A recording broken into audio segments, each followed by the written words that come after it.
tardes, soy José Ignacio Recalde del Servicio de Córnea del Instituto Clínico Quirúrgico de Oftalmología. Hoy les vamos a hablar de una novedosa operación llamada cross-linking corneal que se emplea en una enfermedad degenerativa de la córnea llamada queratocono.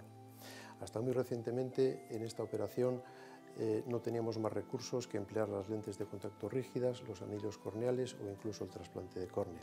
Ahora tenemos esta nueva operación que va directamente a la raíz del problema, endureciendo la córnea. Se trata de una reacción fotodinámica en la que por interacción de la radiación UVA y de la riboflavina se producen una serie de aniones que forman enlaces entre las fibras del colágeno corneal. Esto produce un gran endurecimiento de la córnea y detiene la progresión del cuadro. Va, por tanto, a la raíz del problema. Esta enfermedad afecta a una de cada 3.000 personas y sus síntomas principales son una gran disminución de la visión. Al deformarse la córnea por ser demasiado blanda, se produce una deformación cónica y un astigmatismo irregular, que es muy difícil de corregir con gafas. Solamente podría corregirse hasta cierto punto con lentes de contacto rígidas.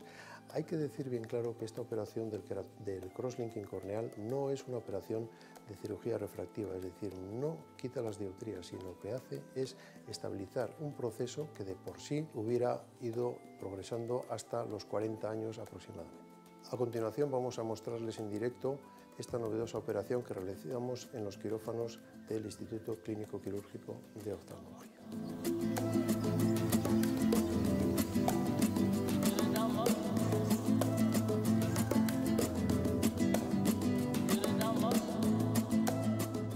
Estamos preparando el campo operatorio.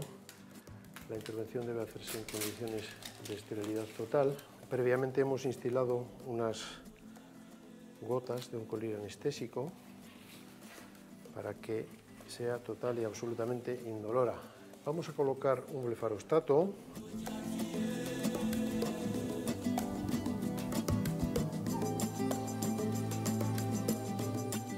Ahora lo que vamos a hacer es, vamos a quitar el epitelio de la córnea, para poder después colocar la riboflavina. Lo hacemos con este instrumento que se llama el cepillo de Amoils y lo que hace es quitar el epitelio para que la riboflavina se vaya impregnando mejor. Bien, ya tenemos esta primera parte hecha, realizada, y a continuación vamos a pasar a medir el espesor de la córnea, el espesor corneal.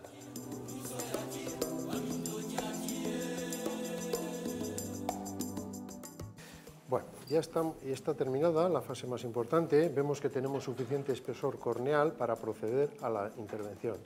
Si el espesor corneal fuera inferior a 400 micras, deberíamos de poner unos colirios especiales para que la córnea se hinchara y aumentara su grosor. Sin embargo, en este caso esto no es necesario, con lo cual pasaremos a poner la riboflavina que utilizamos habitualmente. Aquí viene la preparación y simplemente lo que hacemos es instilar esta sustancia sobre la córnea.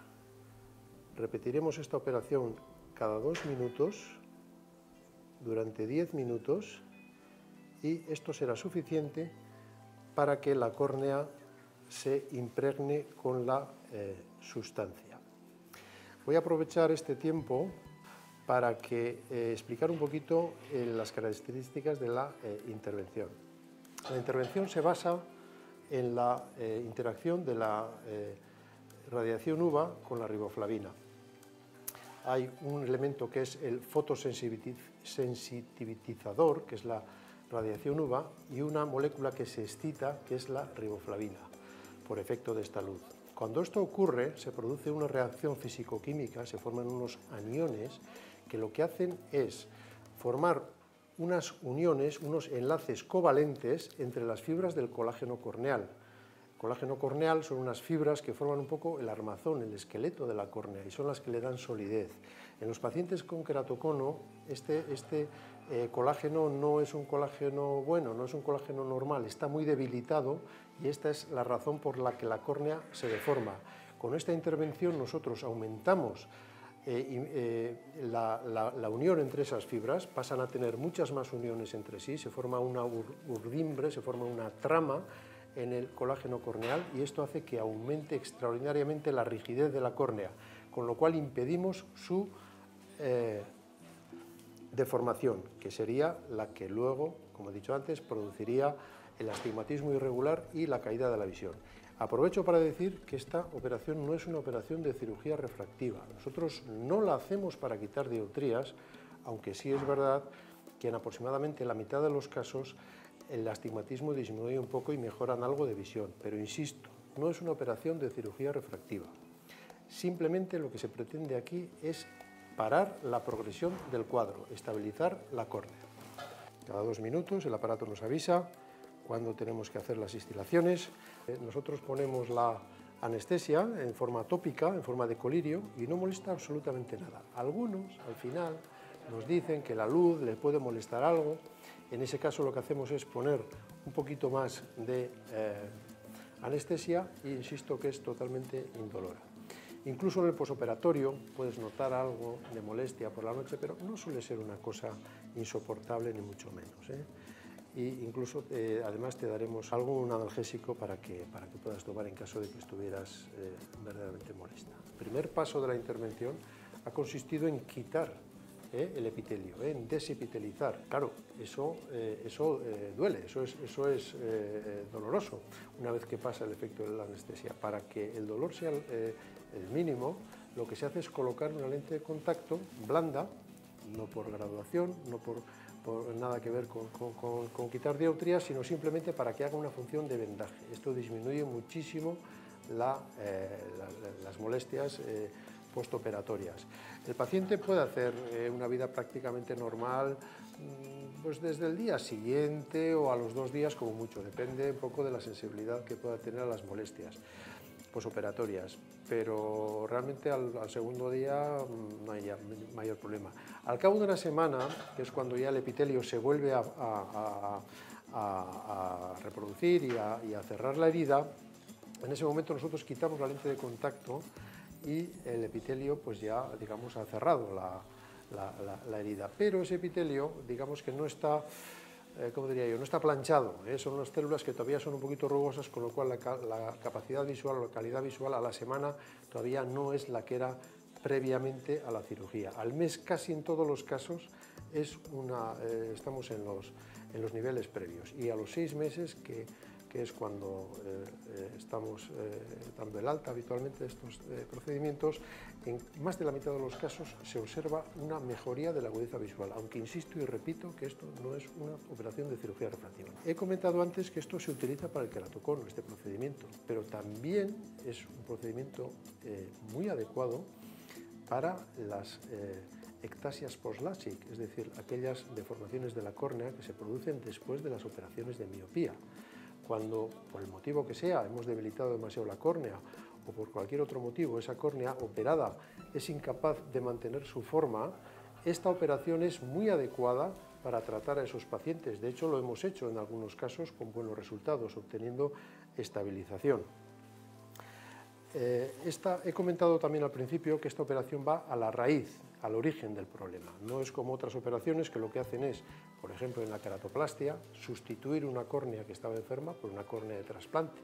Esto es un poco lo que se hacía antes y hoy en día también en algunos casos. Y otra posibilidad también sería la introducción de anillos corneales dentro de la córnea. La córnea estaría debilitada y nosotros lo que introduciríamos seríamos unos anillos, unos semicírculos de material plástico para, de alguna manera, darle rigidez. Esto mejora la forma de la córnea, puede hacer que incluso se puedan adaptar lentes de contacto, pero realmente no va a la raíz del asunto. La córnea sigue siendo blanda, sigue estando reblandecida, a pesar de que nosotros tratemos de fijarla añadiéndole un soporte. Nosotros hasta hace relativamente unos meses hacíamos el sistema antiguo, que era de luz pulsada. Era una gran operación, pero era una operación que duraba más de 1 hora, los pacientes acababan muy aburridos. Ahora lo que hacemos es lo mismo, pero utilizamos un sistema de luz pulsada, en el cual lo que ocurre es que la luz, cuando está en on, digamos que hace su efecto, pero lo hace sobre un efecto sobre una córnea que está cargada de oxígeno y por lo tanto la reacción es mucho más efectiva. Con este sistema de on-off aprovechamos solamente la vía rápida de la radiación UVA riboflavina. Y es por eso, porque solamente estamos actuando cuando la córnea está cargada de oxígeno. Es por lo tanto mucho más efectiva y mucho más corta. Hemos pasado de más de 1 hora de intervención a unos 25 o 30 minutos, viene siendo suficiente, con unos excelentes resultados. Estamos francamente muy contentos con esta innovación, con esta mejoría del procedimiento que se llaman los tratamientos con luz pulsada. En esta fase de la intervención lo que hacemos es asegurarnos de que el colorante ha penetrado en la córnea de manera suficiente. Es decir, que las capas de la córnea están suficientemente embebidas con el colorante. La impregnación de la córnea por la riboflavina es una parte fundamental del procedimiento porque es la que va a facilitar la reacción fotodinámica. Si no hay riboflavina, la luz ultravioleta no puede hacer la reacción y por lo tanto no existiría crosslinking. Es totalmente mandatorio asegurarse de que la riboflavina ha penetrado en la córnea, en las capas de la córnea.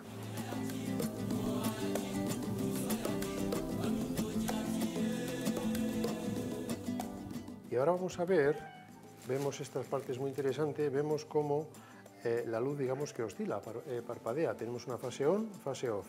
Insisto y repito, esta es la forma rápida del tratamiento de luz pulsada y lo que pretendemos es que la fase en que la reacción es más efectiva, insisto y repito, cuando la córnea está cargada de oxígeno, es cuando estamos haciendo la reacción.